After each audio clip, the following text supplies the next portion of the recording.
ఏమే పిచ్చి మారాణి, ఎలా ఉంది నా దెబ్బ? అదిరిందా?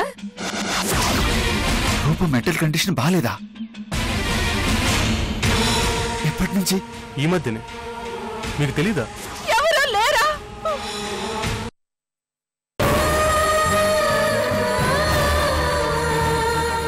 నా బాబు బ్రతికే ఉన్నాడు.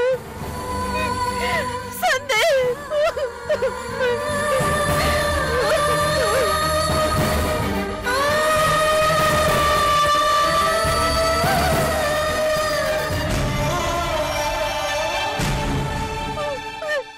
నన్ను నమ్మండి, నన్ను వదిలేయండి,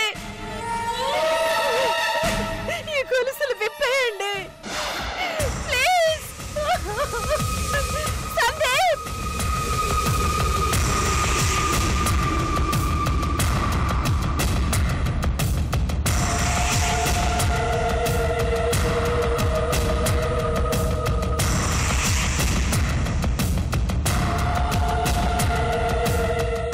ఏంటక్కా అలా దిగులుగా కూర్చున్నావు? ఓ, దీనంగా అరుస్తున్న రూప అరుపులు వింటుంటే ఏడుపొస్తోందా? అయ్యో పాపం. ఇదిగో నాకెలా ఉందో చెప్పనా? జోలపాట వింటున్నట్లుగా హాయిగా ఉంది. ఆ అరుపులు వింటూ అలా ప్రశాంతంగా నిద్రపోవాలనిపిస్తోంది. సిగ్గులేదు? ఈ ఇంటి కోడలు ఏడుస్తూ ఉంటే నీకు హాయిగా ఉందా? ఉండదా మరి?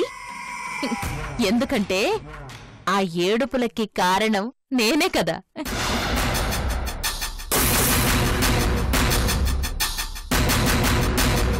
అవునక్కా, ఎగిరెగిరి పడుతూ ఉంటే కుదురుస్తున్నంత తిక్క.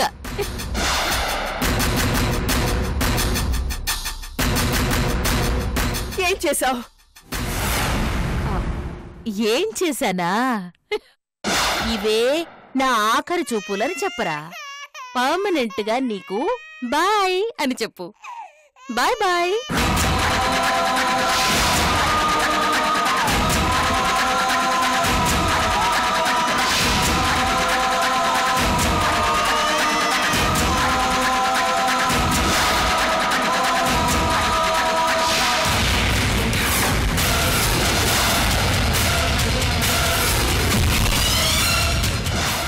చంపగానే నేను వదలను.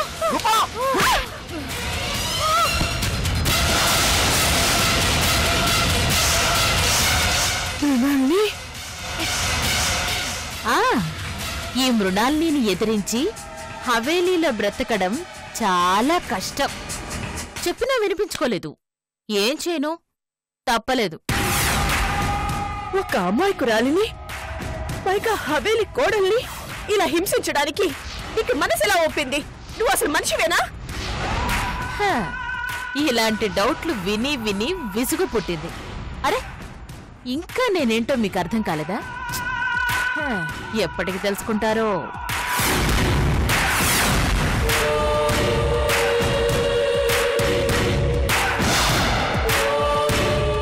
వెంటనే ఈ విషయాన్ని సందీప్కి చెప్పేస్తాను.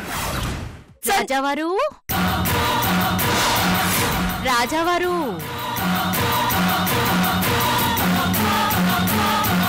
ఆయన ఎందుకు పిలుస్తున్నా? నీలాగే నాకు కడుపులో నొప్పిగా ఉంది. కడుపులో దాచుకున్న నిజం ఎప్పుడెప్పుడు చెప్పేద్దామా అని, నీకు ఆ మనోహరికి ఉన్న లింకు కక్కేద్దామా అని. చెప్పొద్దు. ఆ తెలివి నేను రాజావారిని పిలవక ముందుండాలి. ఇదేం చెప్తుందిలే, ఊరికే బెదిరిస్తుంది అని కదూ నీ ఆలోచన?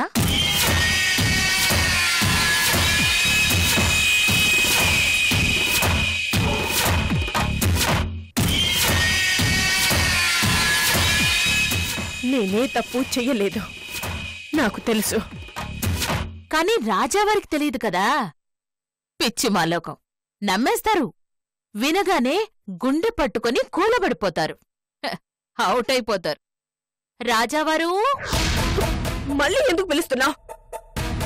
నిద్రమోహం ముసలయ్యకి వినిపించిందో లేదో అని. నీకు దండం పెడతాను. దయచేసి రాజా వారికి మనోహర్ విషయం చెప్పొద్దు. ఓకే, చెప్పను అంటే ఓ కండిషన్. ఏంటది? ఏముంది, పాతపాటే. చెప్పి చెప్పి నాకు విసుగు పుడుతోందేమో గాని నీకు మాత్రం చీమ కుట్టినట్టు కూడా లేదు. ఇది నీకు లాస్ట్ అండ్ ఫైనల్ వార్నింగ్. నేను రాజావారి పేరు మీదకి ఆస్తిని ట్రాన్స్ఫర్ చేస్తూ సైన్ చేసిన డాక్యుమెంట్స్ రేపటికల్లా నా చేతిలో ఉండాలి. నువ్వు ఏం చేస్తావో నాకు తెలీదు.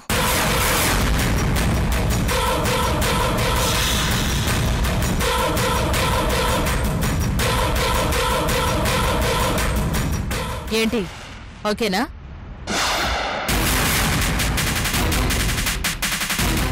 మమ్మల్ని ఎవరు పిలిచారు? నేనే రాజావారు. చెప్పండి, ఎందుకు పిలిచారు?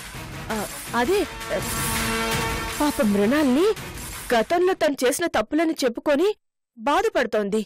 తెగ ఫీల్ అయిపోతోంది.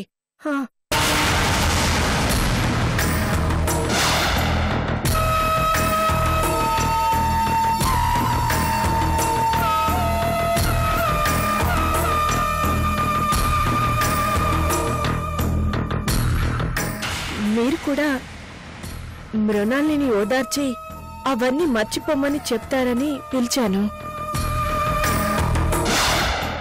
డిస్టర్బ్ చేస్తే సారీ.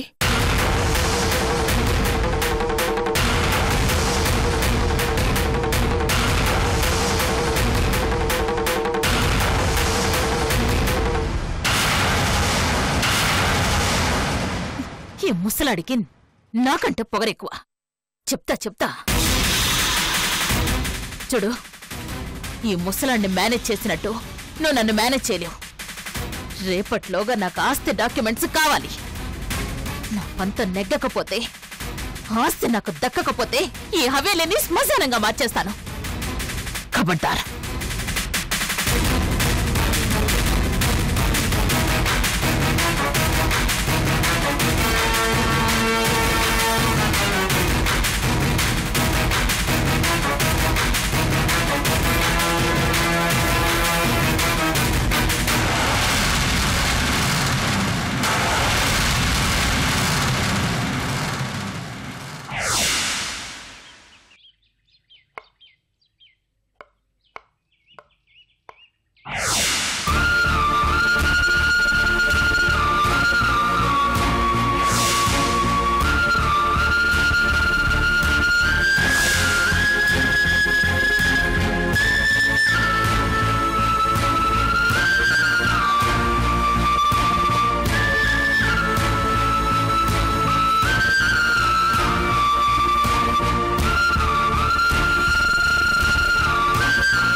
తల్లి, పొద్దున్నుండి నువ్వేమీ తినలేదు.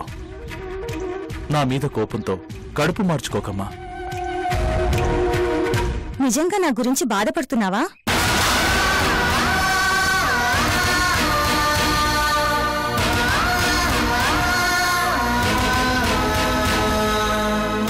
ఆ కన్నీళ్లు సిన్సియర్గా నా గురించేనా? అమ్మా తన్యా, ఆన్సర్ మై క్వశ్చన్.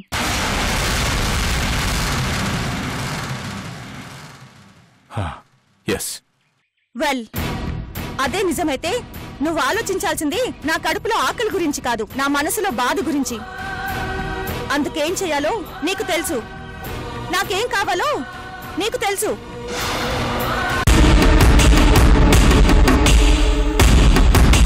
అమ్మ కావాలి, నాకు అమ్మ కావాలి.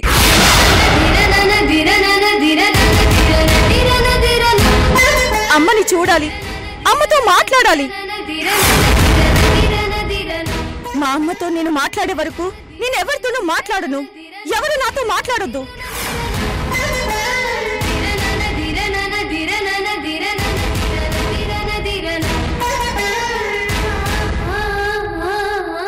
తన్యా,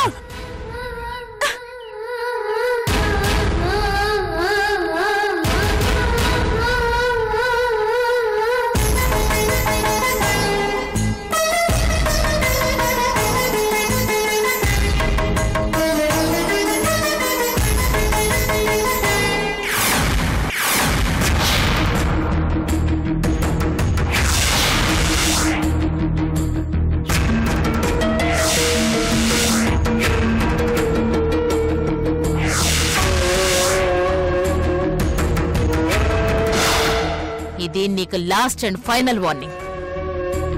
నేను రాజావారి పేరు మీదకి ఆస్తిని ట్రాన్స్ఫర్ చేస్తూ సైన్ చేసిన డాక్యుమెంట్స్ రేపటికల్లా నా చేతిలో ఉండాలి.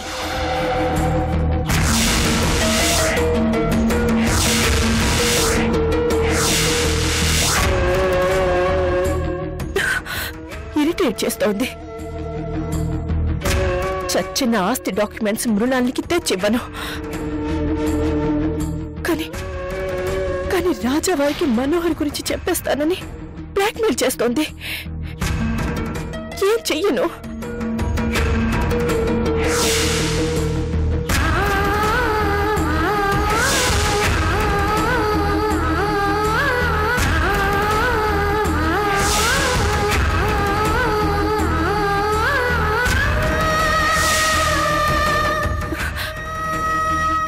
అంతే, అదే కరెక్ట్. మృణాల్ని కంటే ముందు నేనే రాజావారికి అన్ని నిజాలు చెప్పేస్తాను. ఓపెన్ అయిపోతాను. అప్పుడు ఇంకా ఏ గొడవ ఉండదు. ఎస్,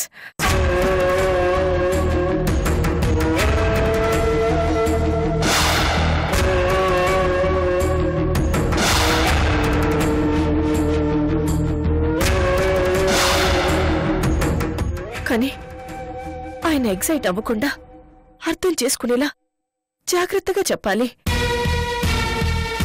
ఆ తర్వాత మృణాల్ని ఏం చెప్పినా ఎలా చెప్పినా రాజావారు పట్టించుకోరు. దాంతో మృణాల్ని రోగం కుదురుతుంది. ఇక నా జోలికి రాదు. ఎస్,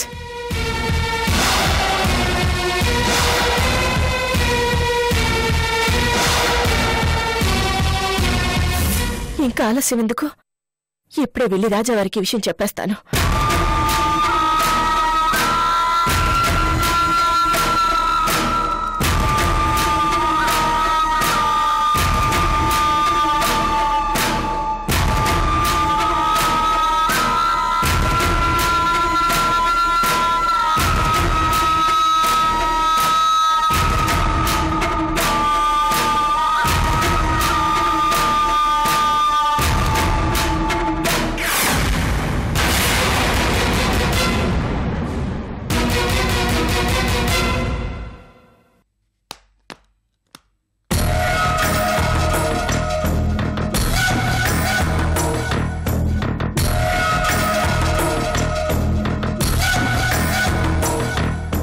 రాజేశ్వరీదేవి గారు, మీకుగా మీరు ఇలా మా దగ్గరకు వచ్చి కూర్చోవడం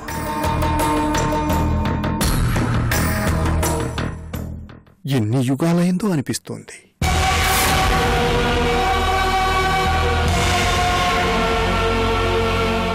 కాలమిలా ఇప్పుడే ఇక్కడే ఆగిపోతే బాగుండు అనిపిస్తోంది. మీతో మాట్లాడాలి రాజావారు. తొందరేమీ లేదు, నిదానంగా మాట్లాడండి.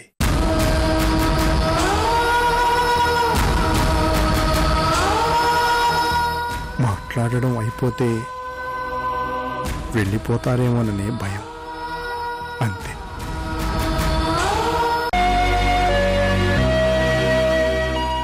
ఎన్నాళ్ల తర్వాత మీకు మాతో మనసు విప్పి మాట్లాడాలి అనిపించింది. చాలా సంతోషంగా ఉంది. మళ్ళీ మంచి రోజులు వచ్చాయి అనిపిస్తోంది. చెప్పండి, ఏం చెప్పాలనుకుంటున్నారు? అది నేను చెప్పేది మీరు కూల్గా వినాలి. అస్సలు ఎక్సైట్ అవ్వకూడదు. అలా అని మీరు మాటిస్తేనే చెప్తాను. అలాగే, మీ ఇష్టమే. మీ చేయి మా చేతిలో ఉంటే చాలు. మాకు కొండంత ధైర్యం. చెప్పండి రాజావారు, అది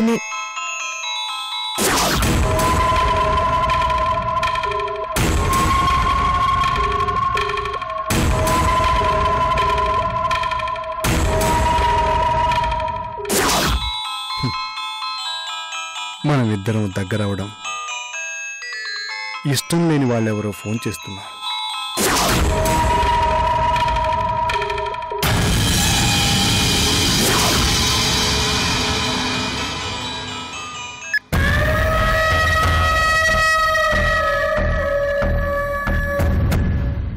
థ్యాంక్స్. చెప్పండి. అది నేను మీకు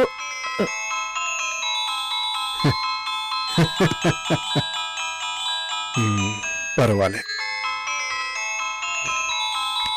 ముందు ఆ కాల్ అటెండ్ అవ్వండి. ఆ తర్వాత మనిద్దరం ప్రశాంతంగా మాట్లాడుకుందాం.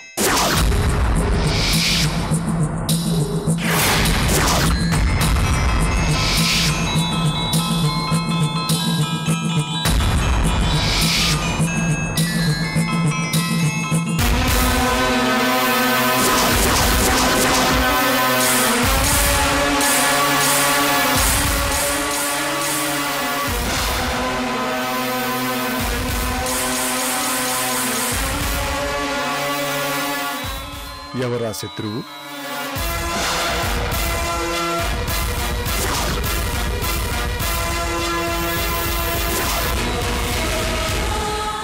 ఎక్స్క్యూజ్ మీ రాజావారు.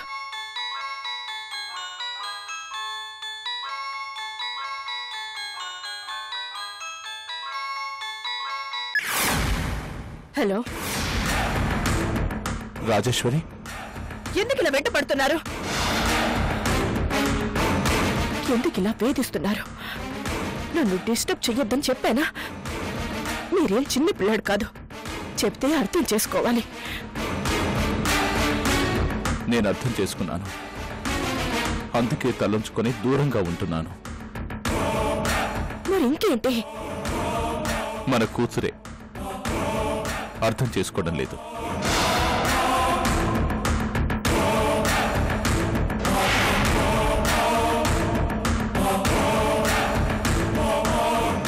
అర్థమయ్యేలా ఫోన్లో కన్విన్స్ చెయ్యండి.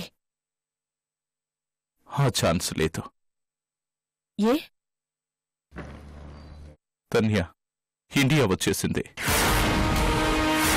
ప్రస్తుతం నా దగ్గరే గెస్ట్ హౌస్ లో ఉంటుంది.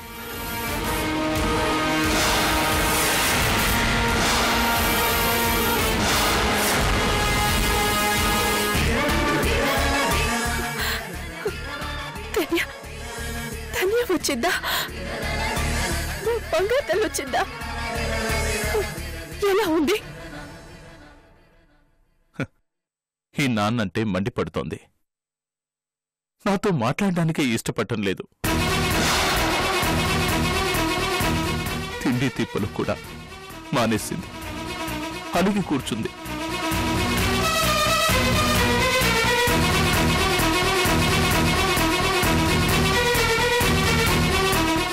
వాళ్ళమ్మ గురించి నేను పట్టించుకోవడం లేదట, వెతకడం లేదట. నన్ను శత్రువులా చూస్తోంది. అమ్మను చూపించే వరకు అన్నం ముట్టుకోను అంటూ మంకు పట్టు పట్టింది.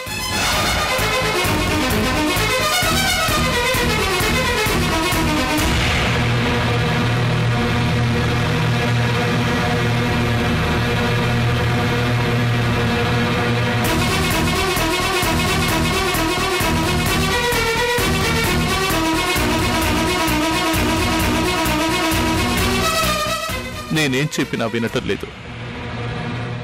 కన్విన్స్ చేసే శక్తి అయిపోయింది. ఏం చెయ్యాలో తోచక నీకు ఫోన్ చేస్తున్నాను. డిస్టర్బ్ చేస్తున్నానని నాకు తెలుసు, కానీ ఏం చేయను. I'm helpless. తప్పలేదు.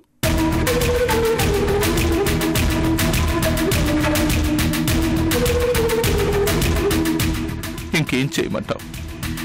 నిన్ను మర్చిపోమన్నావు, వదిలేశాను. కూతుర్ని కూడా పట్టించుకోవద్దంటే చెప్పు, పట్టించుకోను. నువ్వు ఎలా చెప్తే అలా. నిన్ను గట్టిగా అడిగే హక్కు నాకు లేదు.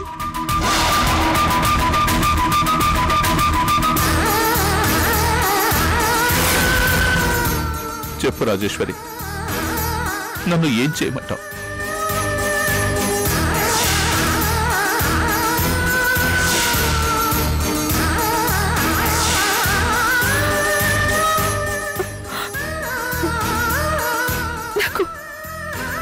నాకు తన్ని చూడాలని ఉంది. చూస్తే సరిపోదు, నిన్ను తనతో రమ్మంటుంది. ఏం చెబుతావో, ఎలా చెబుతావో చెప్పు. ఆ బాధ్యత నీదే. లేకపోతే అది అలాగే పస్తులుంటుంది. లేదు, నేను తన్ని కన్విన్స్ చేస్తాను. Thank you. ఈ విధంగానైనా నా గుండె మీద భారాన్ని తగ్గించా. తన్యను తీసుకొని బ్లూమూన్ హబ్ దగ్గర వెయిట్ చేస్తుంటాను. నో, తన్ని నొక్కదాన్నే కలుసుకుంటాను. పక్కన మీరుండకూడదు.